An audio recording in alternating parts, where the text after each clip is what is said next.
Good morning to all of you. Welcome to my channel. आप सभी dictation regular भी मिलकर साथ ही साथ उसे पीडीएफ से चेक करें। पीडीएफ के लिए आप मेरे टेलीग्राम चैनल स्टेनो विद श्रद्धा को ज्वाइन करें और साथ ही साथ डिक्टेशन लिखने के बाद उसे ट्रांसक्राइब ज़रूर करें। नाउ डिक्टेशन स्टार्ट करते हैं। डिक्टेशन स्टार्ट होगी 5 सेकंड बाद, जिसकी स्पीड रहेगी 80 वर्ड पर मिनट। स्टार्ट। विश्व एक परिवार है, मानव का ऐसा परिवार जिसमें संपूर्ण प्रकृति उसका अंग है। इसलिए विश्व कुटुंबकम की अवधारणा सर्वोच्च भावना की प्रतीक है। संसार में कुछ भी पराया नहीं है, यही मानवता का पहला विचार है। यह धरती माँ सबकी है और धरती माता के सब है। पारस्परिक प्रेम और सद्भाव का संदेश देती यह सृष्टि परिवार की सच्ची परिभाषा देती प्रतीत होती है। जीवधारियों के लिए स्वर्ग और नरक दोनों का दृश्य उपस्थित करता यह लोक कर्म के सिद्धांत का उत्तरापेक्षी है। इसलिए कोई भी प्राणी परिवार के नियम से अवश्य जुड़ा होता है। अपनी समझ के अनुसार वह परिवार की सीमा स्वयं बना लेता है। कुछ लोग अपनी बुद्धि से अपने समुदाय, समाज, देश या कौम को ही परिवार मान लेते हैं। इस तरह मानव व्यवहार की कसौटी बन गया है परिवार। पैराचेन। परिवार की नींव एकता और विश्वास पर रखी गई होती है। यह परिवार चाहे छोटा हो या बड़ा, सभी के लिए एकता का धर्म और विश्वास का मर्म है, जो एक दूसरे को जोड़ता है। आधुनिक काल में लोग अपने संप्रदाय या संस्था या दल को परिवार मानने लगे हैं।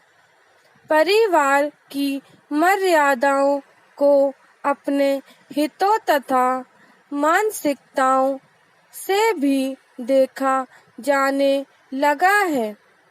यह काल परिवार के मूल ढांचे को क्षति पहुंचाकर अब अत्यंत संकुचित संबंधों का अवशेष बन गया है।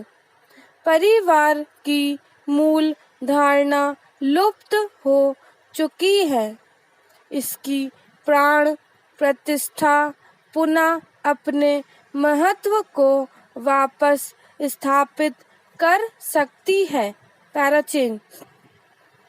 परिवार से बड़ी कोई आस्था नहीं है। इसी से समाज, देश एवं विश्व का कल्याण संभव है। परिवार की भावना में ही मानवता के संस्कारों को एक विजयमाल की तरह पिरोया जा सकता है।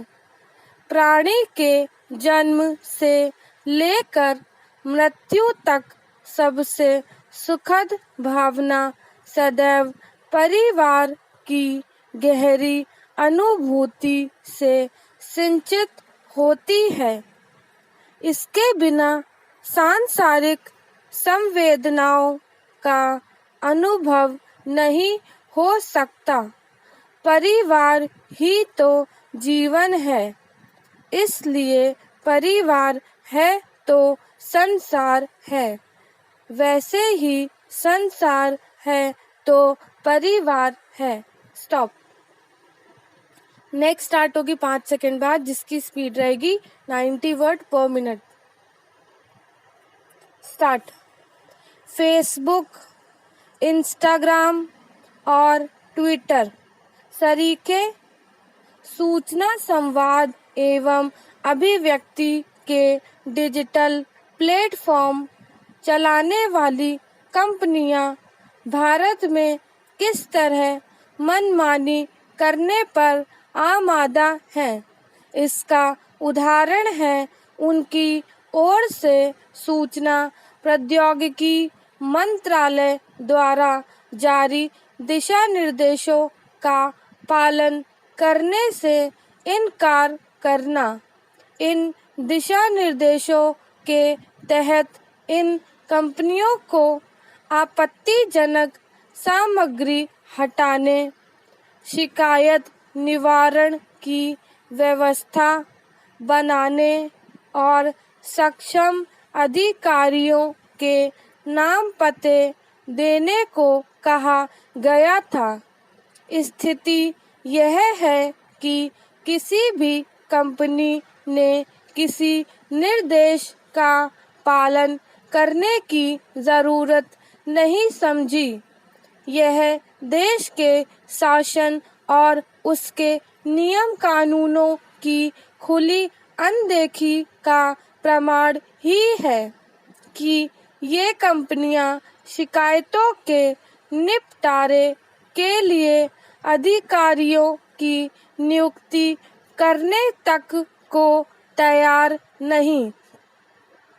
कायदे से मंगलवार तक सूचना प्रौद्योगिकी मंत्रालय द्वारा जारी दिशा निर्देशों का पालन हो जाना चाहिए था, लेकिन ऐसा कुछ नहीं हुआ।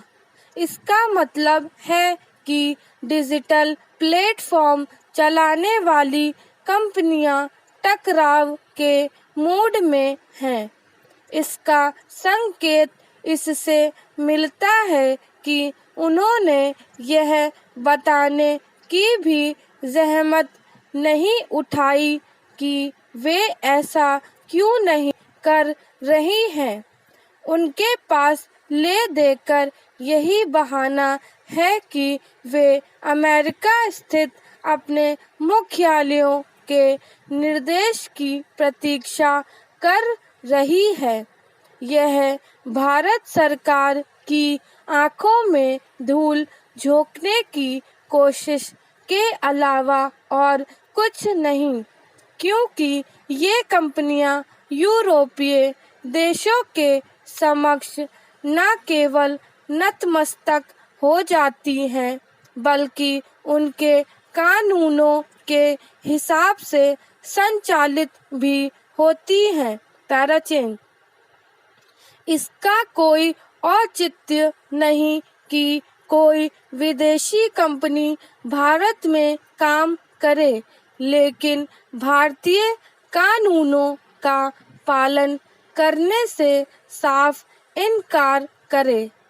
यह एक किस्म की दादागिरी है और इसका सख्त जवाब दिया जाना चाहिए। इसलिए और भी क्योंकि इंटरनेट मीडिया कंपनियों की मनमानी बढ़ती जा रही है। बतौर उदाहरण, फेसबुक, व्हाट्सएप के लिए भारत में निजता संबंधी उस नीति पर अमल नहीं करना चाहता जिसे वह यूरोपीय देशों में इस्तेमाल कर रहा है। इसी तरह ट्विटर बेशर्मी के साथ दोहरे मानदंडों पर चल रहा है। इसका ताज़ा उदाहरण टूल किट विवाद में भाजपा नेता संबित पात्रा के एक ट्वीट को इस रूप में चिह्नित करना है कि उसमें तथ्यों को तोड़ मरोड़ कर पेश किया गया। इस मामले की जांच पुलिस कर रही है और अभी यह साफ नहीं कि उक्त टूल किट किसकी शरारत है, लेकिन ट्विटर पता नहीं कैसे फौरन इस नतीजे पर पहुंच गया कि संबित पात्रा की ओर से किए गए ट्वीट में तथ्यों को तोड़ा मरोड़ा गया है। क्या ट्विटर एक डिजिटल प्लेटफॉर्म के साथ पुलिस और न्यायाधीश भी है? यदि नहीं तो उसने कैसे जान लिया कि उक्त ट्वीट में तथ्यों की अनदेखी हुई है? सवाल यह भी है कि क्या वह सभी ट्वीट के तथ्य जांचता है? स्टॉप।